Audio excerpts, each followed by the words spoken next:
మనం కంటిన్యూ చేద్దాం. గోనె ప్రకాష్ గారు ఒక చిన్న బ్రేక్ తీసుకోవాలి. మనతో పాటు డిబేట్ లో జాయిన్ అవుతున్నారు. మీరు అడిగిన అంశాలు ఆదిలాబాద్ జిల్లాకు సంబంధించిన చాలా హరీష్ గారు ఆదిలాబాద్ జిల్లా ఎమ్మెల్యే బీజేపీ నుంచి ఉన్నారు, ఆయనతో మాట్లాడదాం. అదేవిధంగా కాంగ్రెస్ ప్రభుత్వ ఏడాది పాలనపై మీరు ఏవైతే విమర్శలు చేశారో ఇంకా 10 ఏళ్ళైనా అమలు కావని చెప్పారు, హామీలు సాధ్యము కావని చెప్పారు.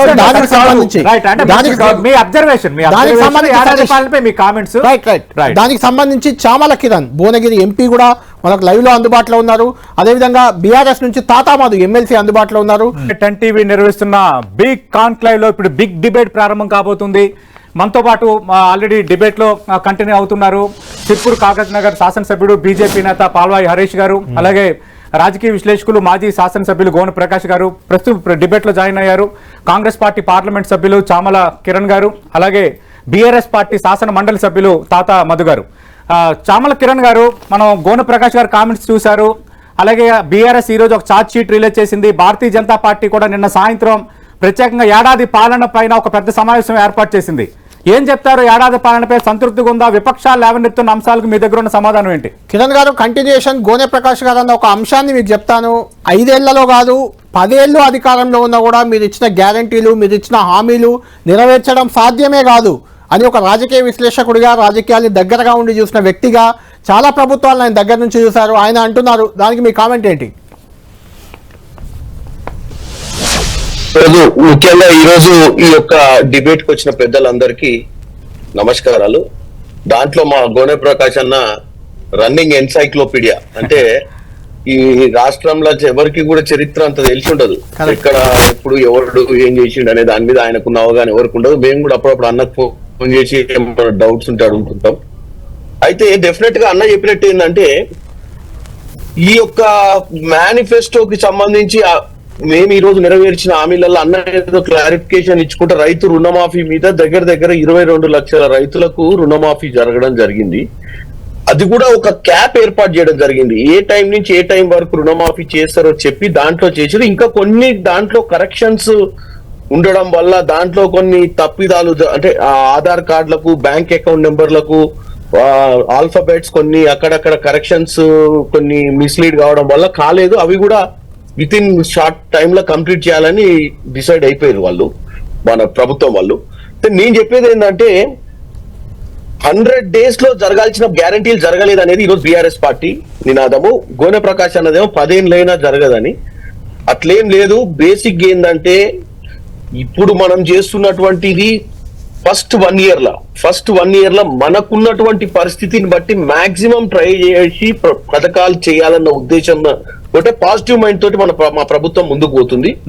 అయితే గోనె ప్రకాష్ రావు అన్న చెప్పినట్టు ఎన్ని లక్షల కోట్ల అప్పు తెలంగాణకు ఉందన్న విషయాన్ని గతంలో ఎప్పుడన్నా సెక్రటేరియట్ లో వాళ్ళు కూర్చుంటే తెలిసేది. జీవోలు కూడా చీకటి జీవోలు ఇచ్చారు కాబట్టి చాలా వరకు సివిల్ సప్లైస్ లో కూడా 85,000 కోట్ల అప్పు ఉందన్న విషయం మా ఉత్తమ్ కుమార్ రెడ్డి గారు పోయి ఆడ సివిల్ సప్లైస్ లో ప్రిన్సిపల్ సెక్రటరీ తోటి వాళ్ళందరితో కూర్చున్నాక అప్పుడున్నటువంటి బకాయిలన్నీ బయటకు వచ్చినాయి. సో రాష్ట్రం ఎంత లోపలికి ఎంత అప్పులో కూపంలో మునిగిపోయిందన్న విషయాన్ని తెలుసుకోవడానికి నెల రోజులు, అంటే డిసెంబర్ 7వ తారీఖు. అదే దానికి సంబంధించి ఒక అంశం అడుగుతాను. నిజంగానే మీకు అప్పులు ఉన్నాయని తెలియని సందర్భంలో హామీలు ఇచ్చారు, మేనిఫెస్టోలో పెట్టారు అనుకుందాం.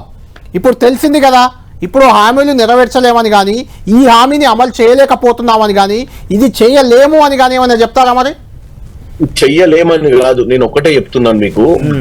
మాకు తెలంగాణ ప్రజలు 5 సంవత్సరాలు అధికారం ఇచ్చారు. ఇప్పుడు ఎంతమంది విశ్లేషకులు వచ్చినా, నడ్డా వచ్చినా, నిన్న రేపొద్దున కేటీఆర్ వచ్చినా, ఎల్లుండి కేసీఆర్ వచ్చిన అసెంబ్లీకి జరిగే ప్రక్రియలు ఏంటంటే ప్రజలు పొలిటికల్ పార్టీలకు 5 ఏళ్లకు ఒక అవకాశం ఇస్తారు ఓట్లేసి. ఇవాళ 10 ఏళ్ళ అవకాశం ఇచ్చారు బీఆర్ఎస్ పార్టీకి. 2014 మేనిఫెస్టో ఉంది, 2018 మేనిఫెస్టో కూడా ఉంది వాళ్ళది. ఇవాళ నేను ఈ విషయం చెప్పగానే మీరు ఏమంటారు అంటే వాళ్ళ 2 మేనిఫెస్టోలు తీసుకొస్తే మేము మా మేనిఫెస్టో తీసుకొస్తాము, ఈ సంవత్సరంలో మేమేం చేసినాము, వాళ్ళు దళిత ముఖ్యమంత్రి చేస్తాము, కాపల కుక్క లెక్క ఉండి నేను ఓన్లీ తెలంగాణ తెస్తా, నేను ఎప్పుడు కూడా నేను అధికారంలో ఉండా, నా పిల్లలకి ఏం అవసరం లేదని చెప్పిన కాడి నుంచి మొదలు పెడితే మొన్న తెలంగాణ టిఆర్ఎస్ పార్టీ నుంచి బీఆర్ఎస్ కన్వర్షన్ అయిన దాకా కూడా వాళ్ళు చెప్పింది ఏది జరగలేదు.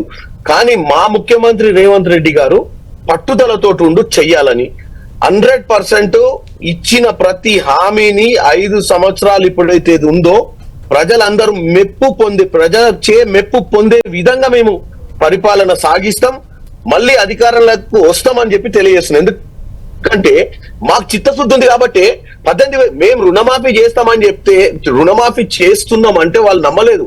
ఎందుకంటే హరీష్ రావు గారు మమ్మల్ని ఎప్పుడు చేస్తారో చెప్పుర్రి, చేస్తారా చేస్తారా చెప్పుర్రి అంటే రేవంత్ రెడ్డి గారు ఎస్పెషల్లీ పార్లమెంట్ ఎన్నికలలో యాదగిరి లక్ష్మీనరసింహస్వామి సాక్షిగా రుణమాఫీ చేస్తా అన్నాడు. వాళ్ళందరూ కూడా సంతోషంగా అబ్బా భలే ఇరికిండు, వీళ్ళు ఏం చెయ్యరు ఎందుకంటే డబ్బులు లేవు చేయలేదని. చిత్తశుద్ధి ఉంటే ఏదైనా సాధ్యం. నేను అనేది ఏంటంటే వాళ్ళు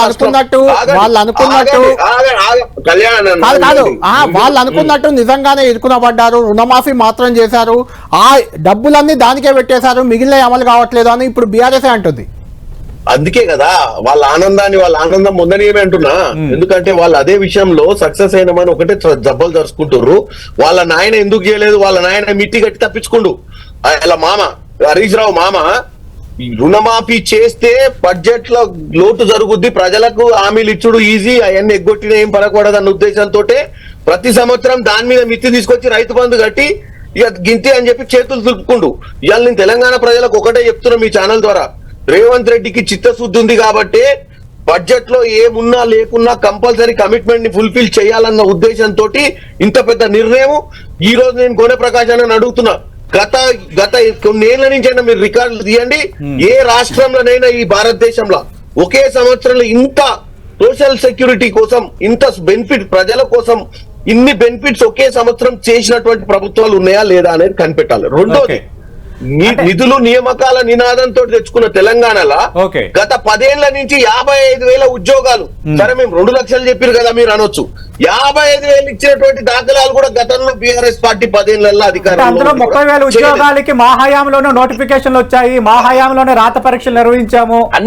నియామక పత్రాలు ఇచ్చినంత మాత్రాన కాంగ్రెస్ ఎట్లాగా మా కోట అని చెప్తుందని బీఆర్ఎస్ అడుగుతుంది. అన్ని కోట్లు మన హయాంలోనే, అన్ని కోట్లు సుప్రీంకోర్టు, హైకోర్టు, లోయర్ కోర్టు అన్ని కోర్టులు కూడా మన హయాంలోనే స్టేలు పెట్టినాయి, మన హయాంలోనే విద్యార్థుల భవిష్యత్తు ఆడుకున్నాయి, మన హయాంలోనే విద్యార్థులందరినీ అధోగతి పాలు చేసినాయి, మన హయాంలోనే ఈ యొక్క దరిద్ర పాలన నడిచింది. కాబట్టి ఈ ఒక్క సంవత్సర పాలన కోసము మీకు నచ్చకపోవచ్చు, ఎందుకంటే మీరు అపోజిషన్ కాబట్టి మా ఒక్క సంవత్సర పాలన మీకు నచ్చకపోవచ్చు. ప్రజల అధికారం ఇచ్చింది 5 ఏళ్ళు, మీకు 10 ఏళ్ళు ఇచ్చారు. మీరు 10 ఏళ్ళ ఇవాళ ఎవరు మన మదన్ అన్న ఎవరు మాట్లాడుతున్నారు? మదన్న మాట్లాడుతున్నా, నేను ఒకటే చెప్తున్నా, 2014 మేనిఫెస్టో, 2018 మేనిఫెస్టో తీసుకురా, 2023 మేనిఫెస్టో చర్చలు కూర్చుంటే మొత్తం మంది అంతా మాట్లాడింది మీరు విన్నారు. ఫైనల్ గా కంక్లూడ్ చేయండి. మీరు ఇచ్చిన ఉద్యోగాలు 55,000 అని చెప్తున్నారు, అందులో మీరు ఇచ్చింది 5,000 10,000 అనేది బీఆర్ఎస్ ఆరోపణ. రెండోది 7 లక్షల కోట్ల అప్పులు చెప్పట్లేదండి, మహేందర్ రెడ్డి గారు చెప్పారు, చైర్మన్ గారు 12,000 ఉద్యోగాలు నోటిఫికేషన్ ఇచ్చాం. ఓకే, బీఆర్ఎస్ చెప్పిందంటే తప్పేంటండి? బీఆర్ఎస్ చెప్పదా, మీరు చెప్తుంది అందాం ఏముంది? మేము చెప్పేది అబద్ధమైన, వారు చెప్పేది అథెంటిక్ గా ఆన్ పేపర్ చెప్పిన విషయం అది. కిరణ్ గారు మీరు క్లారిటీ ఇవ్వాలి, మీరు ఎన్ని ఉద్యోగాలు ఇచ్చారు వాస్తవంగా ఏడాదిలో?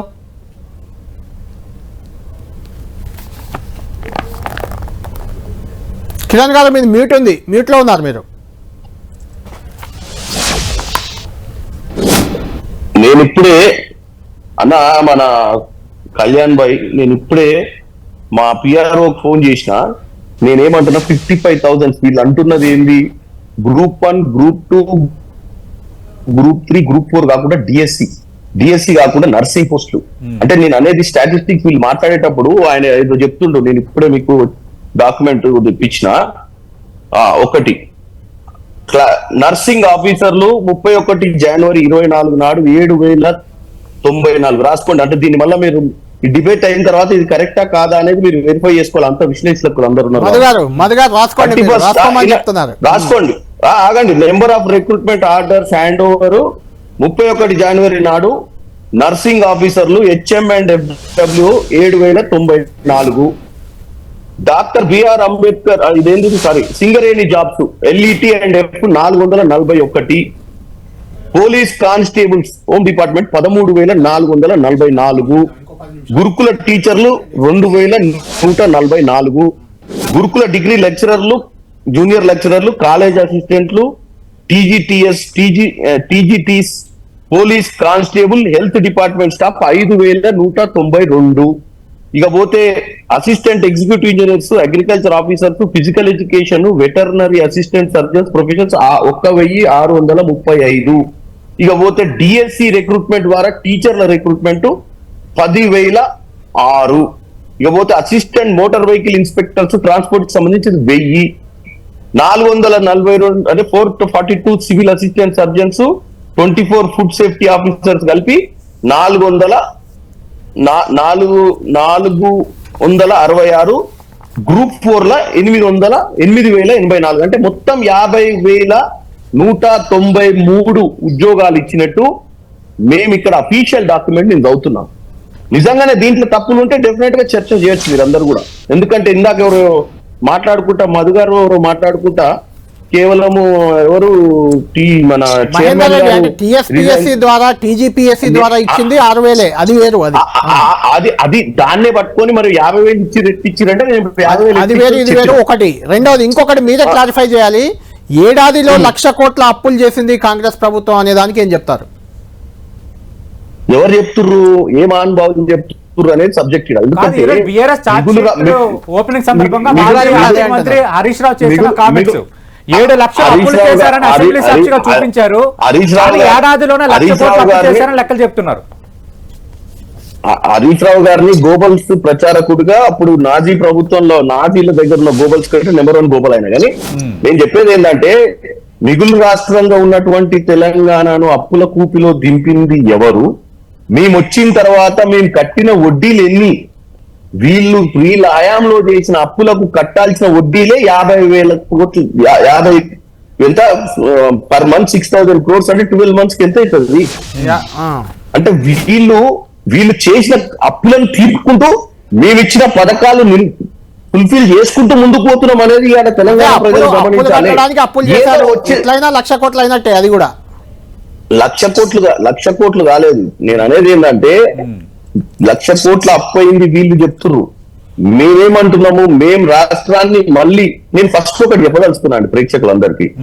ప్రేక్షకులు అంటే మీ టీవీ చూసే ప్రేక్షకులకు, ముఖ్యంగా డిబేట్ చేసే వాళ్ళందరికీ నాలెడ్జ్ ఉంది, వీళ్ళు సూపర్ నాలెడ్జ్ ఉంది కాబట్టి మమ్మల్ని పిలిచారు మీరు. నేను చెప్పేది ఏంటంటే తెలంగాణ ప్రజలు కాంగ్రెస్ పార్టీని అధికారంలోకి తెచ్చింది 5 ఏళ్ల కోసము. మనం ఫస్ట్ ఇయర్ లో మేమేం చేసిందనేది మాట్లాడుతున్నాము. ఎన్నికలు 2029లో మనం పోతాము, 28లో పోయేటప్పటికి మేము ఏ మార్కు పాలన చేసినాము, తెలంగాణ ప్రజలు సంతృప్తిగా ఉండ్రా లేదా అనేది అంశము. గతంలో బీఆర్ఎస్ 2013 మేనిఫెస్టో ఎంత ఫుల్ఫిల్ చేసింది, 18 మేనిఫెస్టో ఎంత ఫుల్ఫిల్ చేసినా 10 ఏళ్ళు అధికారం ఇచ్చారు ప్రజలు. ఇంకా ప్రజలు కూడా తెలియకల వాళ్ళే. మనం ఈరోజు ఎన్ని డిబేట్స్ పెట్టుకున్నా 22 లక్షల చిల్లర మంది రైతులకు రుణమాఫీ జరిగింది వాస్తవము. దీంట్లో ఇంకా కొంతమంది రైతులకు జరగాల్సిన అవసరం ఉంది. ఇందాక హరీష్ గారు చెప్పినట్టు రాష్ట్రంలో ఉన్న ప్రతి రైతుకు రుణమాఫీ జరుగుతుంది కాదు, ఒక క్యాప్ పెట్టిర్రు. అర్హులైన రైతులకు రుణమాఫీ చేస్తామనే క్యాప్లని మనం మాట్లాడుకుంటాము. నేను అనేది ఏంటంటే దానికోసం 31,000 కోటిని తెలంగాణ ప్రభుత్వం బడ్జెట్ లో కేటాయించింది. దాంట్లో 18,000 కోట్లు ఆల్రెడీ డిస్బర్స్మెంట్ అయింది. మిగతా డిస్బర్స్మెంట్ కూడా కొన్ని తప్పిదాల మంది ఆగింది. అది కూడా కరెక్షన్ చేసి చేస్తామని చెప్పి నిన్న అగ్రికల్చర్ మినిస్టర్ గారు కూడా చెప్పారు.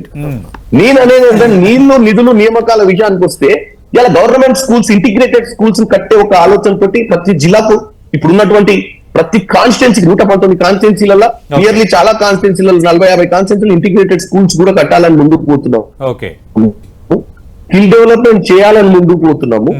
అంటే నిరుద్యోగ సమస్యను దాని రూట్ కాజెస్ ని ఐడెంటిఫై చేసి ముందుకు పోతున్నాం. ఇకపోతే మధు గారు అన్నట్టు మన పేనంలోకి వెళ్ళి పోయి పొయ్యిలో పడ్డారంటే సంతోషపడ్డట్టు, మరి నేను కూడా సీఎం రిలీఫ్ ఫండ్ లో ఇంత పారదర్శకంగా జరుగుతుందని చెప్పి బీజేపీ ఎమ్మెల్యే హరీష్ గారు అన్నప్పుడు ప్రతి దగ్గర జరుగుతుంది. నేను చెప్తున్న ప్రౌడ్ గా నేను అప్లై చేసిన సీఎంఆర్ఎఫ్ యాజ్ ప్రజాప్రతినిధిగా 20 లక్షల నిన్ననే వచ్చింది మెసేజ్, మీకు పంపిస్తా. 20 lakhs వచ్చింది ఒక పేషెంట్. ఒక క్రిటికల్ పేషెంట్ 60-65 lakhs ఎంతో ఖర్చు పెడితే ఆ పరిస్థితిని గమనించి స్పెషల్ రాకపోయి ఉండొచ్చు, అది వేరే విషయం.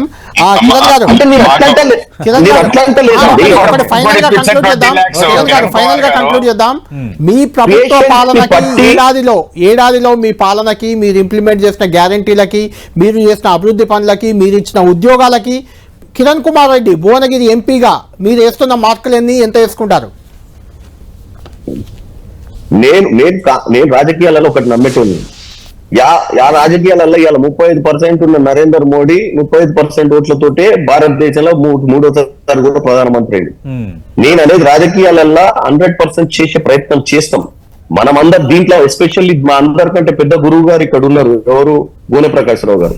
గోనె ప్రకాష్ రావు గారికి అయితే మనము ఏబిసిడీలు నేను హరీష్ అన్నను మదన్నను చెప్పే స్థాయి ఉన్నాం కాదు. ఈ దేశంలో రాజకీయాలలో ఏం జరుగుతుంది మేనిఫెస్టోలు పెట్టడమే తప్పనేది ఆయన స్టార్టింగ్ డిస్కషన్ అంటే మేనిఫెస్టోస్ వచ్చేటప్పుడు అమెరికాలో ఇంగ్లాండ్ లో ఆస్ట్రేలియాలో మాదిరిగా మన బడ్జెట్ ఎంత మన మేనిఫెస్టో ఎంతో అని తెలుసుకొని చేస్తే బ్రహ్మాండంగా ఉంటది. 100% పొలిటికల్ గా కరెక్ట్ సెంటెన్స్. ప్రభుత్వానికి ఎన్ని మార్కులు వేస్తారు, మీరెన్ని వేసుకుంటారు మీకు మీరు? నేను 70% వేస్తున్నా, అది హైయెస్ట్ నోటోరియస్ మార్క్. 30% డెఫినెట్ గా మేము ఫుల్ఫిల్ చేయాల్సి చేయలేకపోవచ్చు.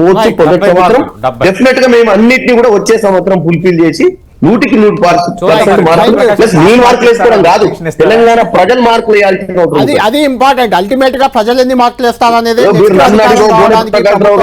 తాతమధు గారిని అడిగో లేకపోతే మన హరీష్ అన్నను అడిగితే మార్కులు వేసుకుంటే ఎవరి మార్కులు వాళ్ళకు ఉంటాయి. ఎందుకంటే ఎవరు మీరు మాత్రం 70% మార్కులు వేసుకుంటున్నారు, మిగిలిన 30 కూడా వచ్చే ఏడాది వరకు మీకు అందాలని మేము కూడా భావిస్తున్నాం. డెఫినెట్ గా నేనేం గొప్పగా చెప్తే మేము 100% చేసినాం అని చెప్పనికే కూడా లేదు. గారు మీ విలువైన సమయాన్ని మాకు ఇచ్చినందుకు థ్యాంక్ యూ.